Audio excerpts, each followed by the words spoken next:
Maria, thank you so much for coming on the podcast. Thanks for having me, Corinne. It's a pleasure to be here. Yeah, I mean, we go way back. I miss you immensely. You're one of my favorite training partners from when I used to live up in Bellingham, Washington. So getting to see your Likewise. face on my screen makes me so happy. I feel the Um, same. but I wanted to bring you on after chatting with Elizabeth Carey last week. We talked a lot about how our social and cultural stigmas really impact body image and well-being in sport, and how that is a timely topic right now, but honestly, it's an important topic independent of what's going on in the media. And so I wanted to bring you on to kind of continue that conversation because I think you have real expertise in how we as people and as athletes relate to food. And I think it's a very tenuous balancing act there. So I think to start real quickly, we're going to be addressing topics on this that could be uncomfortable for some, you might not be in the mental space to take this on, and that is okay. We're going to be talking about disordered eating, and we're going to try to keep this as obviously as safe a space as possible for those listening. But we just want to say that right now, this might not be a topic for everyone, and that is okay. You can always revisit this topic down the road. And is there anything that you want to add to that before we dive in? No, I think you hit it, Corinne. That it's not up for us to. It's up for you, the listener, the viewer, to decide what feels safe, and so we can do the best we can to make that feel comfortable for you. But if it's not feeling right for you today or tomorrow or the next day, that's okay. So make sure you just take care of yourself as you listen to this, or if you decide not to. Yeah, thank you. I think I've learned a lot in the last couple of weeks about how I vocalize some of these things or talk about some of these things and what's going to be safe for me versus safe for someone else. And it's led to a lot of really interesting conversations, even with just my running friends. So we're going to continue that trend today, with Maria potentially correcting me if I say something totally out of left field. But big thing here. So you're a registered dietitian, and I know that by default you end up working with a lot of athletes, a lot of runners. But I know you practice kind of a form of nutrition that looks, I think, different than what a lot of people would expect, given the people that you work with. And I'm wondering if you can give our listeners some insight into how that practice looks for you and how that looks for you and your patients.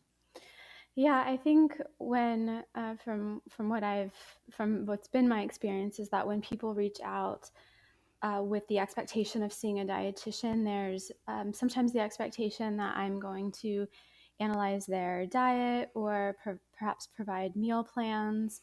There are others who think of a registered dietitian as the food police, or that I'm going to be very judgmental or even shaming of the types of foods and behaviors that they have. Other people reach out with there's a correlation between or an association between registered dietitian and the pursuit of weight loss and body manipulation. And so I do none of that. And so I set up a free discovery call so that the expectation is clear on both ends when I first talk to people, because oftentimes one of those things I just listed is what the perceived expectation of a registered dietitian is. And so I consider my practice more of a nutrition therapy. I don't care so much. I don't care at all. We actually never talk about food. I don't care what you eat, how you eat, what time you eat, all of these things that are often associated with talking with a dietitian. I care about the intention behind the food that you eat, how food makes you feel from an emotional standpoint. Do you have anxiety around food or your body? Do you have a preoccupation with food? Do you feel scared around certain types of food? Do you feel like you need to follow food rules in order to be okay? So, um, so predominant group of people that I work with, while they all happen to be runners, I don't explicitly work with runners or athletes. I work with human beings, and my clients are on a spectrum of ranging from people who are in active eating disorder recovery, who engage in disordered eating behavior, and who have been a part of chronic dieting for perhaps decades of their life, and they're just to a point where they are so exhausted of the mental turmoil and the physical fighting with their body that they have had enough. And so it's my job to help foster confidence in helping my clients learn to trust their bodies again, because we were all born with this innate ability to trust our bodies. It's because of our, it, all these different factors, including trauma, including diet culture, including our upbringing, that we've adopted these external rules that teach us you can't trust yourself. And so helping foster trust in their bodies so that they can um, break free from that kind of language and instead turn into their body wisdom. There's so much more I could say that we do, and I'm rambling already, but that I hope gives people at least in a nutshell, the difference between the work that I do and perhaps the perceived expectation of what a registered dietitian does. No, but I think that's really interesting. This idea, this kind of rebalancing of this thing should be intuitive, right? Food should be intuitive, but I mean, even as a person sitting here who I feel like I haven't necessarily struggled with, maybe at least an eating disorder, maybe disordered eating, because as a 30-something-year-old who's been in sports for a long time, the likelihood of totally avoiding disordered eating thought, even if it's brief, is probably like almost impossible. And so thinking about this, how can athletes, and we'll dive further and further into this, I'm sure, how is an athlete, when particularly an endurance athlete or an ultra endurance athlete,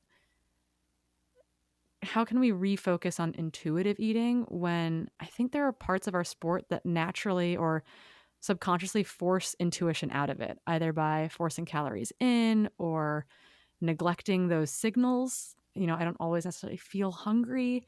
And maybe that's like the buildup over, decades of doing sport.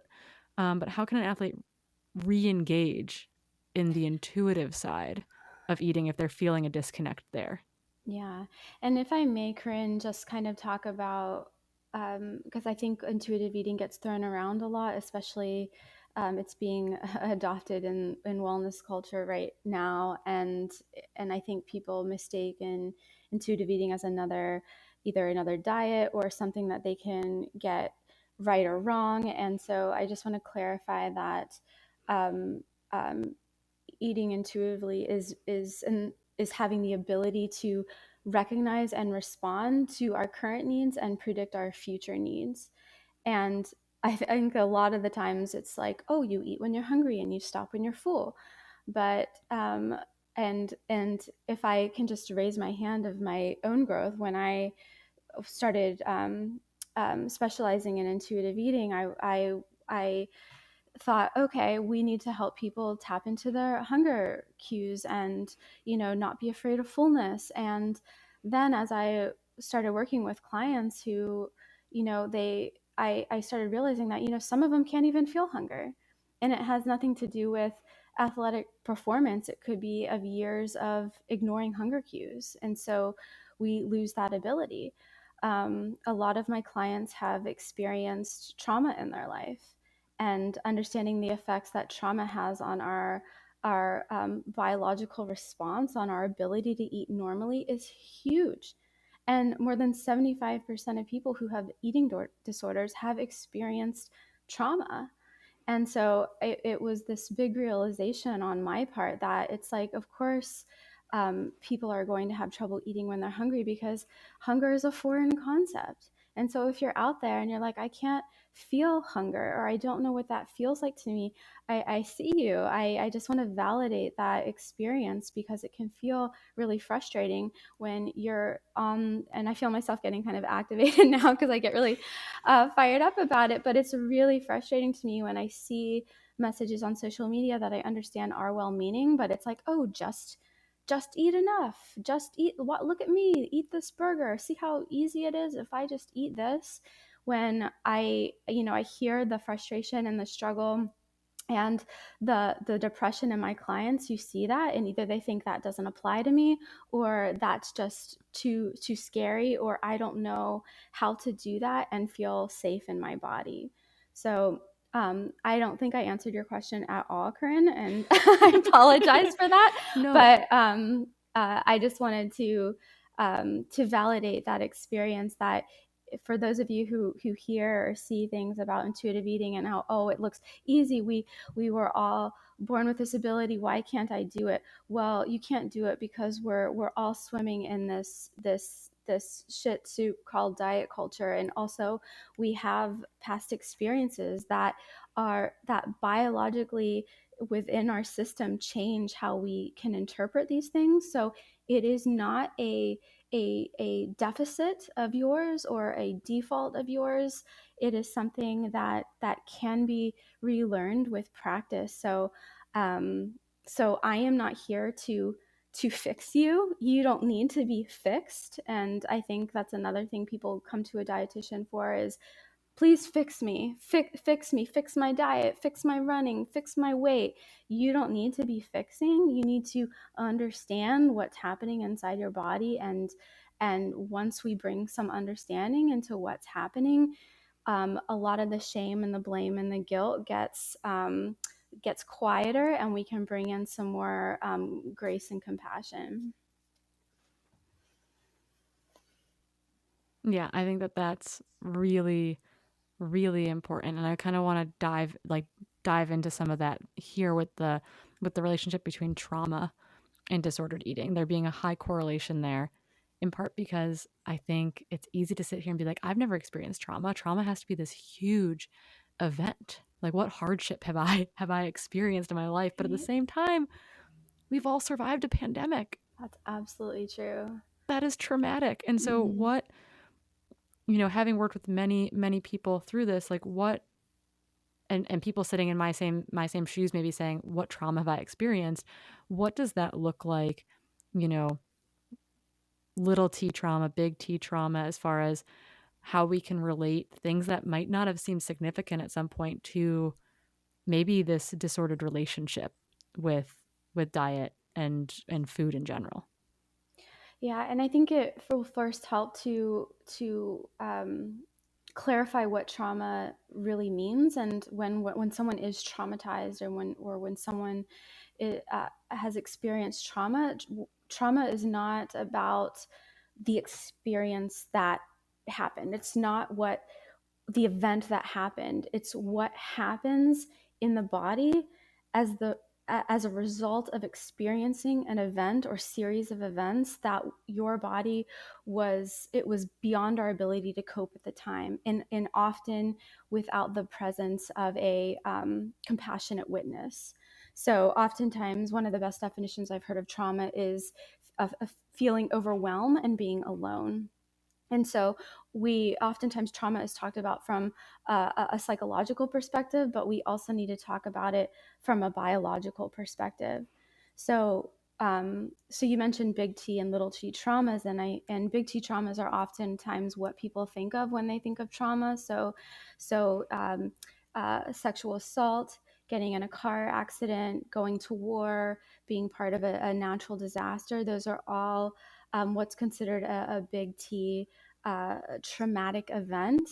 But there are also what I refer to as small T traumas, and these are this can be chronic stress. Chronic stress can look very similar to a big T trauma on our body. Um, Trauma is also small microaggressions that occur throughout our childhood. If you're being told that your body is wrong, that your body needs to be fixed, that if you are made to feel unwelcome in your body over and over and over again, that is trauma.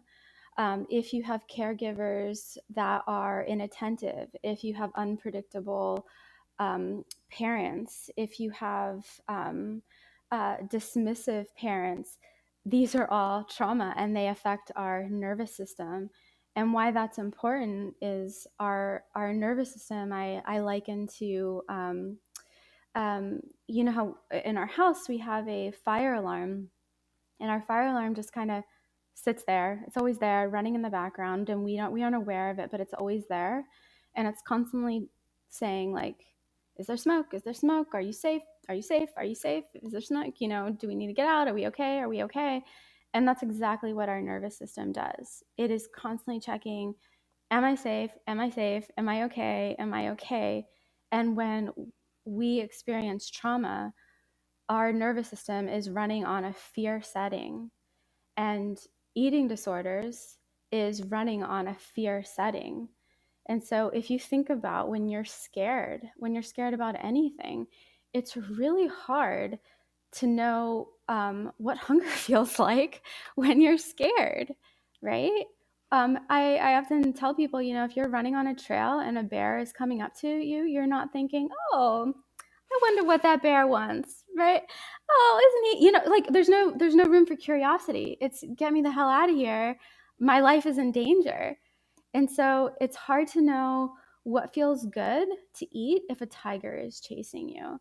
And so my goal is to bring the implicit work of the nervous system into explicit awareness so that we're able to befriend that, to bring some predictability and to know, oh, I've noticed that I feel activated, and I'm feeling some fight in me, or I notice that I'm starting to shut down and start to notice and name these things, and then we're able to resource that and help people get into this place where they feel safe enough in order to know what they need. And so I talk a lot about identifying needs and being able to resource that from our body. So there's a lot of somatic work in there as well. Yeah, that's that fight or flight, that rest or digest, that dysregulation of those systems, which we need to work in order to for our bodies to function, you know, normally, to keep that regulation going. I know I've told you in passing that even as an adult, I've had people say, "Oh, you don't look like an ultra runner. You don't. What do what?" In my mind, I'm sitting here going, "What does an ultra runner look like?" And I say that with a lot of privilege. I'm sitting here in a smaller body, like, and that impacts me and like my view of myself and my view of belonging in this sport. And so, what obviously, little t trauma, cortisol spike, feeling that feeling, internalizing that feeling. What can I do? What can other people do who are experiencing these things to reground themselves, or to find, to come to settle the nervous system if the nervous system is super heightened to this like fight or flight constant state? Yeah, and I just want to again validate your feelings, Corinne, because like you said, even though there's a lot of privilege in your stance, and I'm in the same boat, right? We come with a lot of unearned privileges, and I just want to say that if anyone comments weight, whether it's applauding weight loss, it reinforces applauding weight loss or weight or anything for anybody reinforces weight stigma for everyone. And so I just want to, and I'll get to your question about regulating the nervous system, but I also want to just put this out here because I think it's um, really crucial to look inside, which might make others feel uncomfortable. And so I don't say this in order to be shaming in any way, but just inviting you to be curious about your own perspective about um, stigmatizing weight, and seeing when you say things unintentionally of because this is another thing that I see all the time. There's this fear of runners getting fat, and I see things again well intentioned of like, oh, don't worry, this won't make you fat. And what that tells me is fat is bad, right? And fat is not bad. And but that message is reinforcing this stigmatizing language of, oh, there must be something wrong. We must avoid this at all costs. And so we all have an anti-fat bias. And I am saying we all, because again, we're living in a society that is a system of beliefs that values thinness and equates being thin to being healthy and moral virtue. And so I just invite you all to think about the messages that you perhaps are sending by saying, oh, don't worry, this won't make you fat. How does this make a person, a fat person feel? Right? The terms obesity, how does that make a fat person feel? Fat people take that as a slur. They take that as really harmful, hurtful. They won't go to the doctor. They can be participate in self-harming behaviors because of it. And so I just want to again, I'm getting off on a tangent, but it's just something that I want to say because you're giving me a mic here, Corinne, and I just want to share these things that really kind of get me fired up. But uh, just just stopping and thinking about, especially if you're a coach, especially if you're a parent, these things that you're saying. Really be curious about your own thoughts and beliefs about food and body and what has influenced you. What has influenced you? What can the message that you're saying be perceived from the other person? So, um, okay, I digress, Corinne. I'm sorry. I'll go back to your original question, which you were asking me about when we're in dysregulation, how can we bring some regulation to our nervous system? And this is something that is, I don't want to give the illusion that this is like a one and done, oh, you just do this and then you're going to be regulated and then you're going to be fine. And it's a constant, um, we are constantly going in and out of regulation, dysregulation, all throughout the day. It's this constant ebb and flow. And so the goal is not to stay in this regulated, zen, safe place all the time, but it's our ability to be able to come back to it.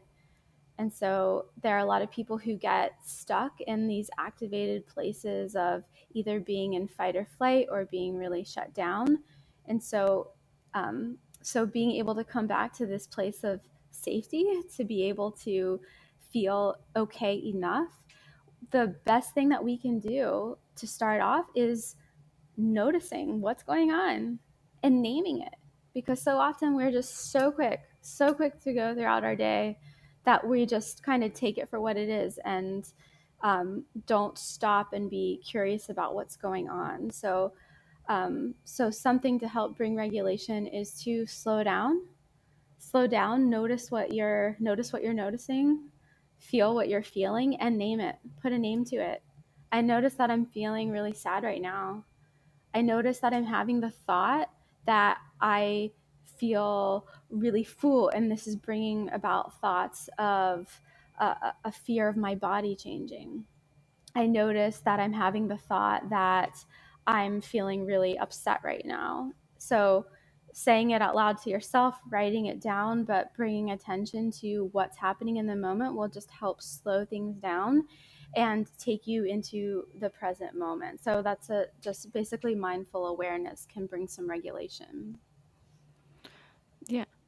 I think being that mindfulness is really important, and it will bleed into other areas of running and of life in general. Being able to slow down, being able to take a step back and exhale and ground Yes. yourself and say, okay, what is this? Why is this? I ask athletes to ask themselves why a couple times. I'm Mm. tired. Okay, well, why am I tired?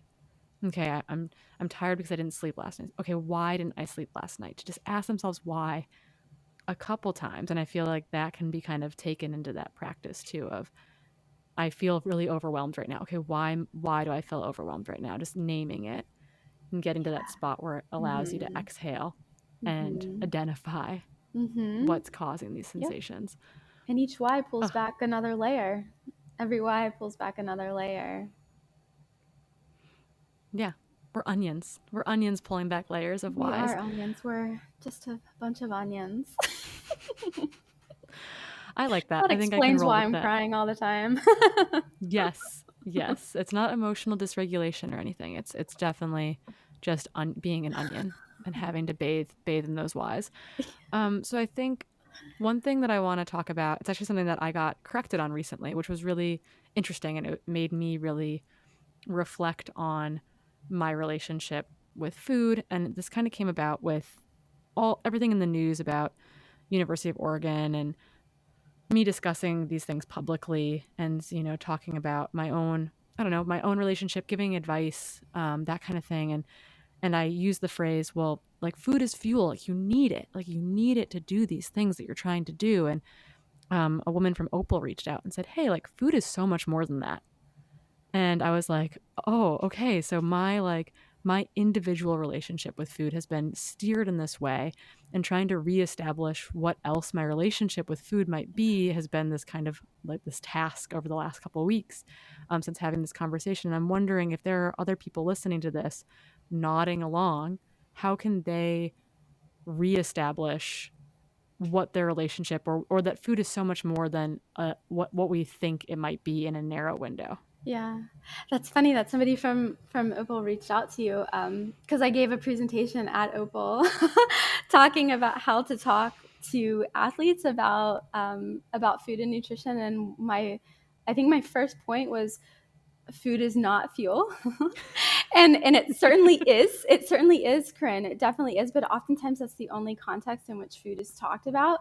And I think the reason that can be when taken literally, it's like, oh, well, if I'm just fuel, it kind of feeds on that other really terrible um, uh, uh, metaphor that is often given to athletes is, oh, you're a machine. We got to feed the machine. You got to feel. So you're just a robot basically. And so and it takes away all the pleasure and emotion and humanness away from food. And so kind of even when I first started out, my whole kind of MO was widening our perspective on what food means to us so that we can have a more positive, celebrated relationship with food. And so if we think of food as strictly just fuel, we're denying ourselves of our humanity, of our needs, of our emotions, of our ability to connect with others.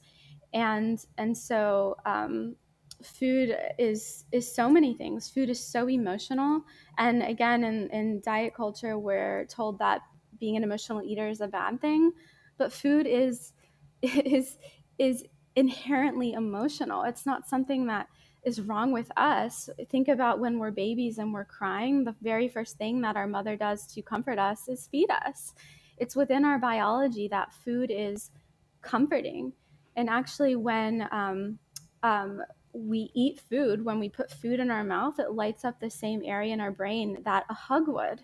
And so, if you're lacking connection or connection feels too scary, but you need that in your life, food is a fantastic resource to help feel that connection. Food can keep people alive. I can eat a certain dish that my grandfather made when I was 7. He passed away when I was 8, and he's alive here with me again, and that's really really powerful. And so, there's certainly nothing inherently wrong by saying food is fuel because it objectively it is. But I don't want to dismiss the fact that it is also tradition, it is culture, it is humanity, it is our ability to connect, it's our ability to it's a lot of people's love language. And so I just don't want to discredit all these roles that food plays because there are so many. And oftentimes when I'm giving this presentation live, I love to go around the room and share like what role does food play, like what do you think of when you think of food. And it brings about this, people start smiling and they start sharing stories, and there's so much emotion there. And so we're often told, take the emotion out. Like, that's impossible because we are not robots, we are not machines. And so that kind of of like, oh, we're just fuel and you got to feed the machine. It takes away the humanity out, and oftentimes that is part of the work that I do, is reminding my clients that you are a human with needs, and really recognizing our own humanity in that. Yeah, I think even at a high performance level, right? Like it's saying food is fuel is too narrow of a window, because even at a high performance level, those are still humans. They still have other Yes. things going on outside of the, as we said before we started recording, the very small window a day that each of us is actually outrunning. And while I think if I reflect on where that sentence comes from for me, probably comes from a place where I probably could have fallen into under eating and under fueling, just like with high stress and at trying to really perform at the highest level. That telling myself food is fuel was a way to protect myself from under eating. But I can see how that'd be so easily turned on its head for someone else, where it's like, well, food is fuel. Like, I didn't really do much today, so I don't deserve as much fuel. Or Mm-hmm. this is the best fuel that I can give. And it all of a sudden, this, like the thing that makes me more angry than anything else is like when we demonize food. Mm-hmm. Like even people I love sometimes demonize Oh yeah, food. yeah. Or even And putting food on a pedestal, Corinne. I can't right. stand it. No, I can't stand it. Yeah. Um, yeah, sorry, I didn't mean to interrupt. No, no, no. It's okay. It's like the argument there of like, how you talk about food is really important. And you're saying, like, so how do we have that conversation with athletes when the ones, and this is, there are people listening will be coaches, they'll be parents, they'll be athletes who might just be sitting here nodding along in agreement. How do we talk about, you've talked about, okay, what is, if you just sit here with your eyes closed, what does food mean to you? And that brings about a smile. But how do we as a parent talk to our kids about food? Or how do we as an adult coaching high school cross country or college cross country or other adults, like how do we steer that conversation, shift that conversation from food as fuel to something more substantial than that? How, like, because I think, yes, what we say is so important, but what we don't say, or if we don't say anything, that also has implications. And so trying to balance that and not be like a passive passenger in that, like really like doing the best possible for our children, for our athletes, for our teammates, whatever that might be. Like how do we shift the conversation under Mm. that lens? Yeah. And I just want to say it's a delicate balance, right? It's hard, especially if it's a foreign way of doing things. But truthfully, the best guidance I can give in regards to that is for parents, coaches, caregivers, um, to be curious about the, whether it's the student athlete, the child, whoever it is. Ask them. Do not make assumptions. Do not make assumptions. You are not the expert.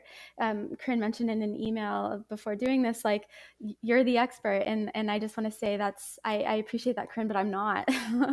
I'm so far from an expert because I don't live in the bodies of my clients.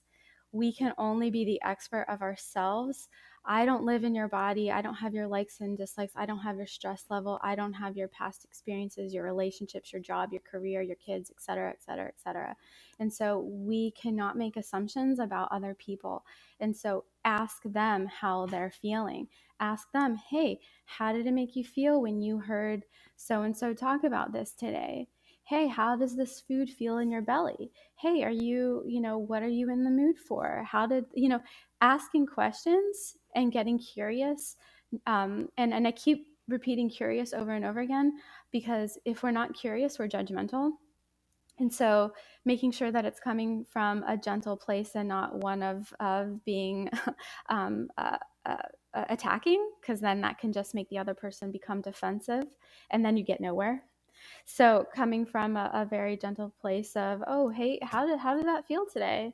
Oh, I heard, if you're a parent and I don't know, you knew that yeah, how's that coach making you feel? Does that coach ever say anything that makes you feel like you're sad or like something's wrong?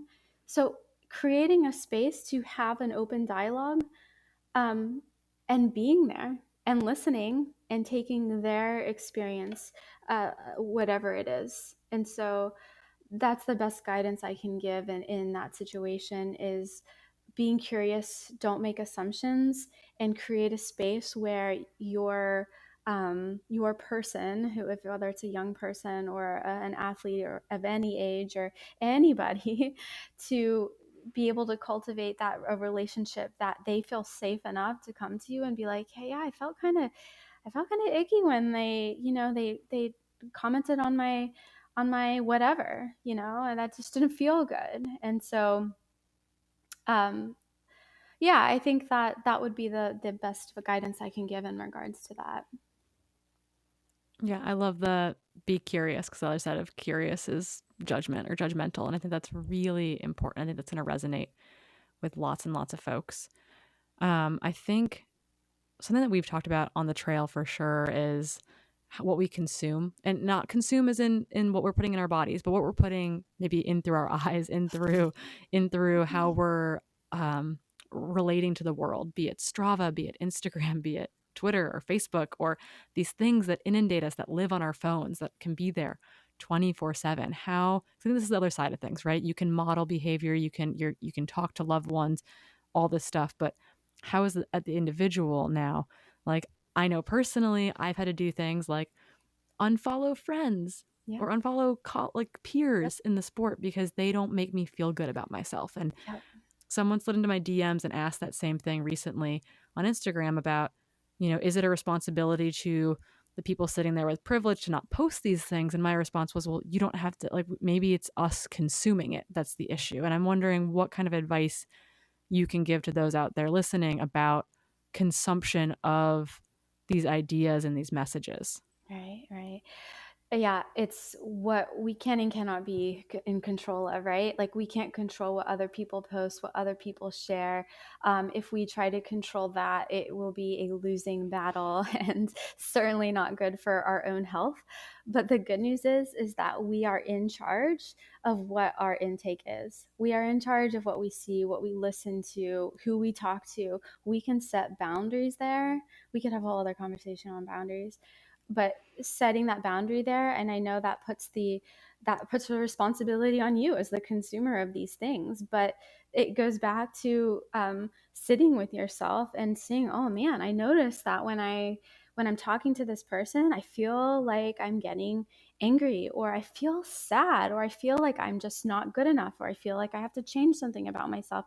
If you're having these activated feelings or just feeling off, be curious about it. Ask, like, what is it? Oh, this person is, either making me feel bad, kind of forcing some, whether implicit or explicit message on me. You can mute them. You can unfollow. You can stop doing these things. And so you are in charge of what you are exposed to. And Corinne, if I may go off on a tangent a little bit, Of course. thank you. If your social media feed is filled with nothing but runners, please, please, please give it a makeover. Your feed, it if your feed is filled with just runners, your perception of the world is going to be very small and inaccurate. So my invitation to you is to make sure that you have a variety of all different shapes and sizes: fat people, thin people, people of all different shapes and sizes, animals, different content, variety. So please go through, if your feed, and scroll through and see what you're being exposed to every day. I mean, let's be real. I'm going to be honest. I'm on Instagram all the time. If all I saw were runners, oh, I'd be like really depressed. I follow very few runners. And so, because I know that that doesn't make me feel good, that is a small part of my life. And so making sure that your world is being, you have a correct uh, conceptualization of the world, and not just, oh, everybody looks like this or everybody needs to look like this. It's no, it's, we were all born different shapes and sizes with different likes and dislikes. And the best way I can explain this is look at look at dogs. We all love dogs. Dogs come in all shapes and sizes, and we don't try to change them into other types of dogs. We love them, all of them, unless they're mean dogs. We don't like the mean dogs, but most dogs we all love.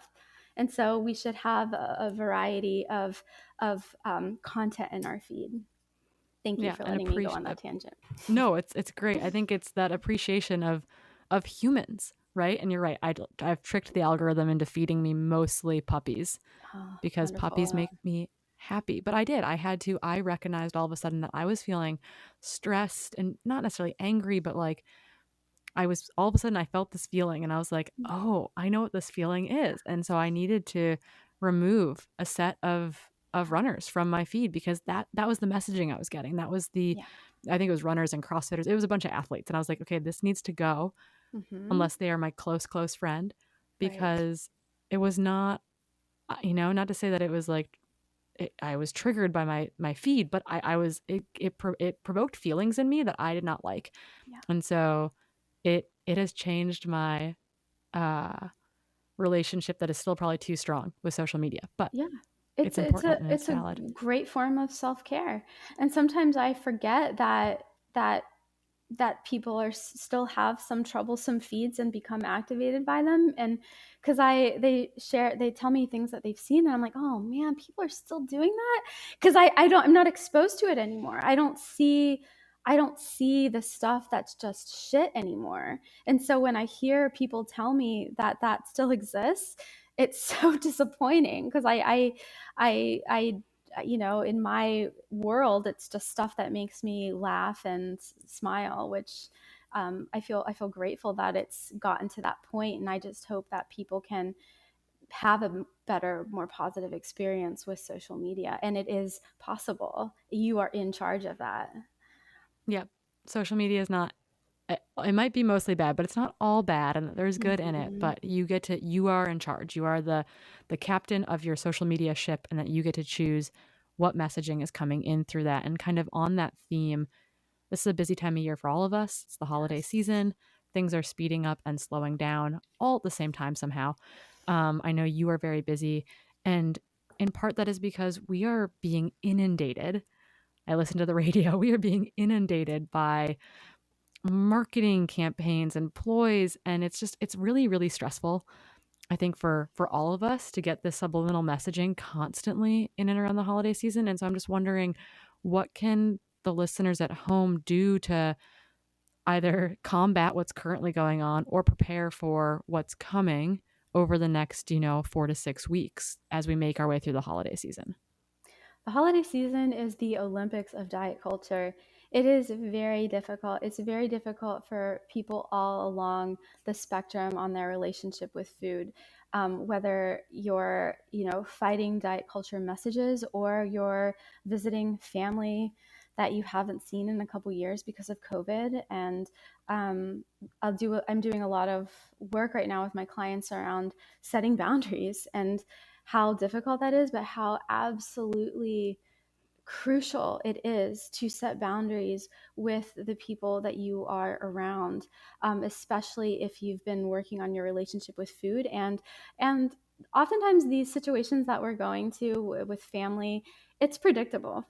You know who's going to say the things that are going to bother you, whether it's your mom, it's your weird uncle, like it's predictable. And so, what can we say to combat those inappropriate messages so that we don't shut down or become into a threat response, so that we can stay grounded and stay present? So, setting boundaries with those people, or setting boundaries with yourself, understanding what it is that you will and won't accept, is is really important. So I just want to just validate uh, uh, all of you who are dreading.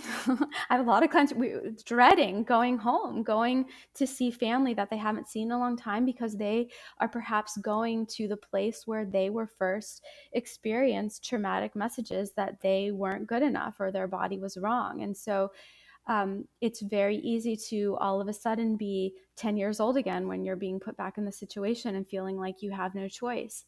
And so I just want to be here to remind you that if and when you go to a place that causes a lot of discomfort and a lot of pain, you are in charge. You can set boundaries. You can decide who you talk to, who talks to you, if you want to stay or if you want to go. You have choice now here in 2021. You are not a child anymore with no resources. So I just want to kind of, just my thoughts and compassion are with all of you who are struggling with that.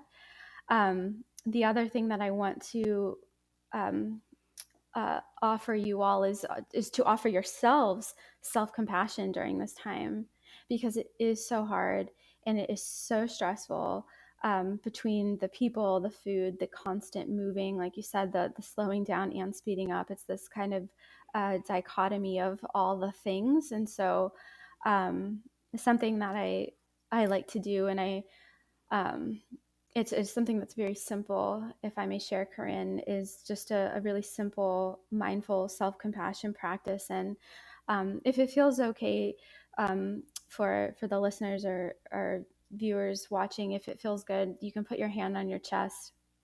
And if you're feeling activated or you're feeling just like overwhelmed, you can say, "This is a moment of suffering. Suffering is a normal part of being human. May I be kind to myself."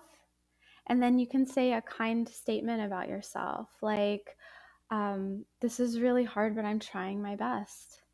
Or, "I've gotten through this before. I can do it again. I can do hard things." And just that pause, that moment of reflection, of reminding yourself, "Oh, okay, this is I'm having a human experience.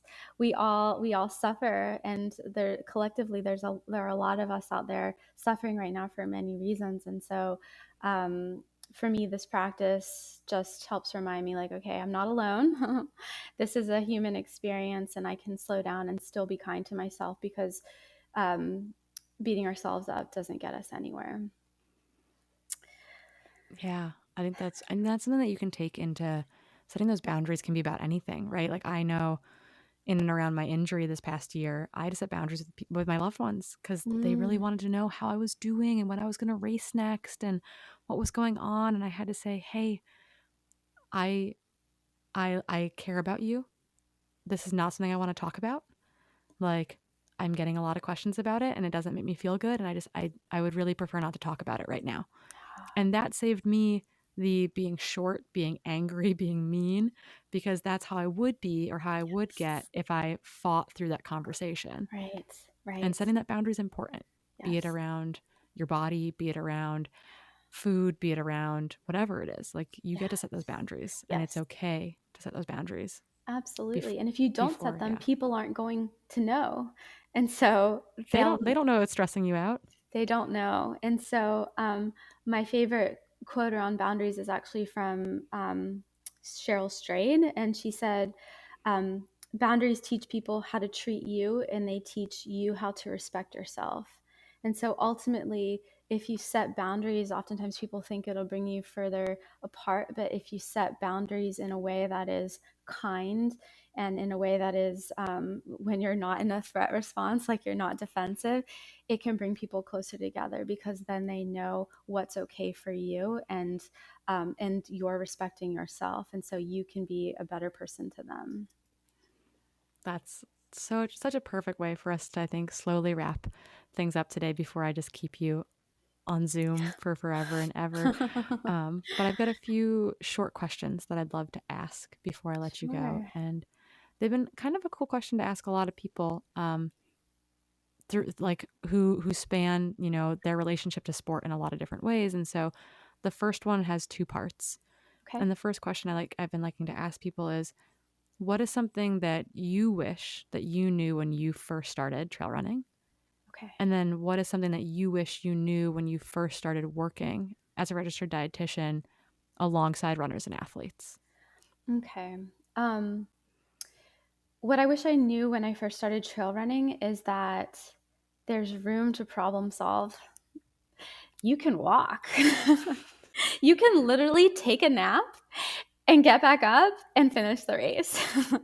And honestly, I that is so true.